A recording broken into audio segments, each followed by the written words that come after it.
Ever since USC mounted that historic comeback at the Rose Bowl led by Sam Darnold, preseason prognosticators have gone wild, just kind of projecting where the Trojans might be headed in 2017. Nick Dempsey from Conquest Chronicles joining me to talk some USC football with kickoff just about 58 days away, Nick. So we appreciate you jumping on board, and it's good to see you. Yeah, it's good to see you. Longest 58 days ever, but they'll end. They will end one day. Football will be back. So hang in there.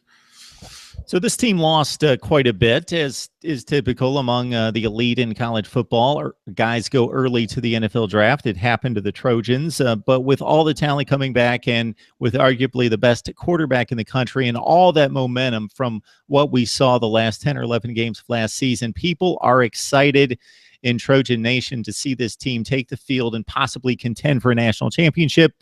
We're not going to slam on the brakes today, but we're going to put a cautionary tale to the hype just a little bit and raise just a little bit of concern of what USC may need to face and overcome to be the best team in the Pac-12 and contend for a national championship this season. And one would be those 12 teams that they have to face in 2017. Yeah, so I'm not trying to harsh anyone's buzz here, but there are some things, if they're going to make a run at the conference championship or the playoffs, there are some things they're going to have to contend with.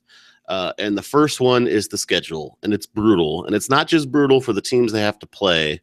That's sort of something they do every year. They have a tough slate, but they have 12 weeks in a row where they play. Their bye week does not come until the final week of the season. I believe it'll be Thanksgiving week. The 25th of November, something like that. So 12 weeks in a row, that's hard to do. The nagging injuries mount up, fatigue mounts up. Historically speaking, at least in the Pac-12, teams that have had that happen do not fare as well because it's a really tough thing to do. Stanford last year, if you'll recall, had they played the first week. Their bye week was week 2, and they had to go 11 straight. And they struggled quite a bit. They had some other difficulties, but without that bye week sort of mid-season to reset and just sort of figure out their issues and get guys healthy, it really took a toll. Arizona, I believe 2 years ago, also had a similar predicament, and they just sort of fell apart. I mean, the injuries just wrecked them, and they didn't have any time to get anybody healthy, to get the backups like a week off to prep and get them up to speed. Just like every week they were just sort of in this new situation where they just had to try to make the best of it and couldn't really compete. So USC is facing that very same situation. So it's going to be tough without that break, without that reset button. If you go on a losing streak or you lose a heartbreaker of a game to a rival, and you don't sort of get that break after, it's going to be tough. And it amplifies the difficulties that you normally face in a regular year. Like week 2 out of the gate, they got Stanford. The Stanford, I believe, has won 3 straight on them. Then right after that, they play Texas, which are 2 home games, which is nice, but that's 2 tough opponents, in theory anyway. But then, also all the little trap games, if you don't have time to start thinking about those. Like I'm looking at this Friday night, September 29th at Washington State up in the Palouse. In a vacuum, USC is better than WSU. No question. Probably. But Friday night in the Palouse, that screams trap game. And again, if you had a bye week, you could sort of, prep for this and take a few extra minutes, have time to get your guys prepped for that rowdy atmosphere. The weather's probably going to be, bizarre to say the least, if not downright brutal. So and then you got to go on the road to Notre Dame, which is always a tough out. Notre Dame usually likes to schedule, when they have USC at home, they like to schedule their bye the week before USC. So you go on across the country to your rival. They might be coming with a week off. All these things start to add up. You got to go on the road to Colorado, and then you finish up with the rivalry game at UCLA. You'll be coming into that UCLA rivalry game playing 11 straight games. Who knows how you'll be health-wise as a team. all these things, are tough enough on their own, but they're amplified when you got to go 12 straight. Now, having said that, if they do make the Pac-12 championship, they'll get a bye week going into that game, which would be, good for them. But 12 is if they're gonna make the Pac-12 championship game, they've got a tough 3 months straight where they're gonna have to really, really defy some expectations, defy historical odds, I should say. So it's not like they don't know it's coming. They're going to prep for it, but it's going to be difficult, and they're going to have to, tough it out and really make some things happen. So, Nick, they don't have an opener that gets everybody's attention like they did last year with the attention getter, Alabama, but they do have Western Michigan. So it's not a game that they have UTEP or San Jose State, a traditionally downtrodden program, that they're going to automatically win 52-3 and move on to the next week, and most likely spend a lot of practice time prepping for a Stanford in game 2. Western Michigan, yes, they lost one of the best wide receivers in college football, lost their coach in PJ Fleck, who moved on to Minnesota.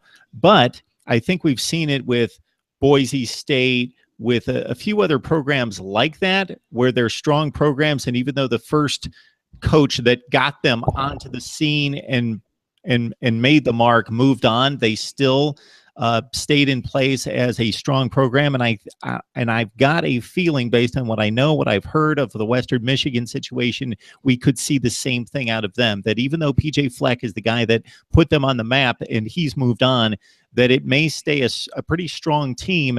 And they're 72nd ranked according to the ESPN Power Index. So they're not a bottom feeder, 115, 120 out of the 128. They're a pretty solid football team that USC is going to have to, sure, they have the potential to go in there and it could be 38-0 at halftime. But most likely this is going to be a game that's competitive for a half, and USC pulls away and wins by 20 to 25 points in the second half. But they're going to have to leave their starters out there deep into the third quarter until they pull away. Most likely it's that kind of game. So they can't just roll over Western Michigan and prep for Stanford and get healthy and all those things and be ready. I think there are 2 games, and they're both out of conference. And then there's a couple in conference, and you could say this about any schedule, that could really make this a brutal schedule, or it could be manageable.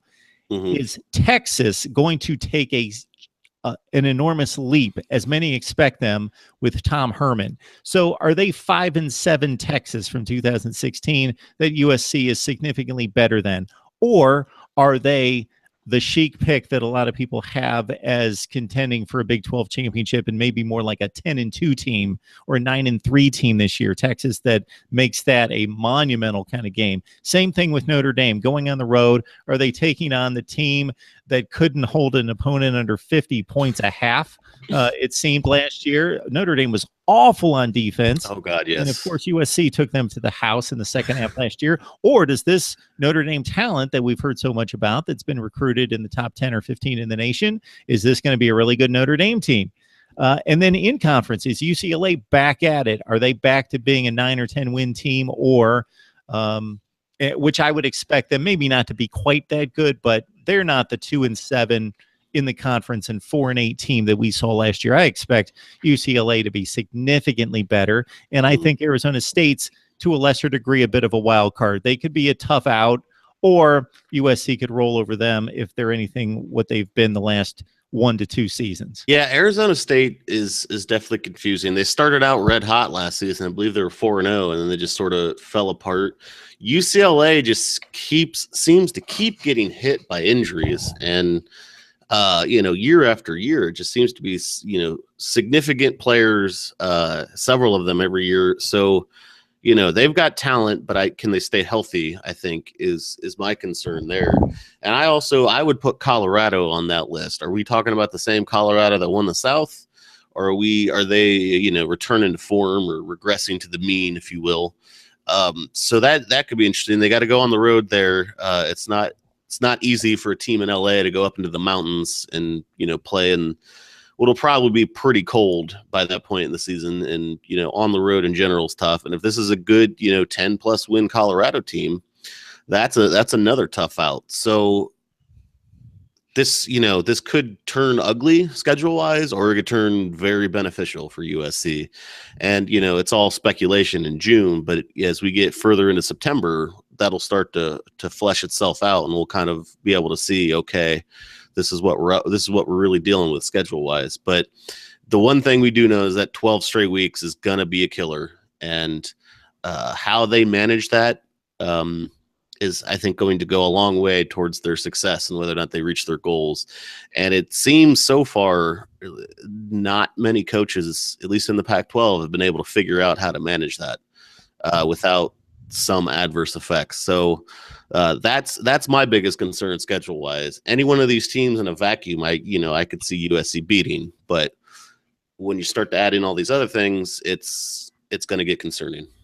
And to your point about the Buffs, and when this game is being played, it was 2 years ago before the Buffs were any good record-wise, and before we knew that talent was going to come together the next year, that a USC team that won the South went to Colorado and had to pull that game out in the last 2 or 3 minutes of the game in Boulder. So that's going to be a difficult trip, you would think. I agree. All right, Nick Dempsey, myself get together from time to time. We talk some USC football. You can catch it right here on our USC channel, and catch the segments as well at MarkRogersTV. Catch the audio on iTunes or in Podbean at MarkRogersTV. Just make that your search.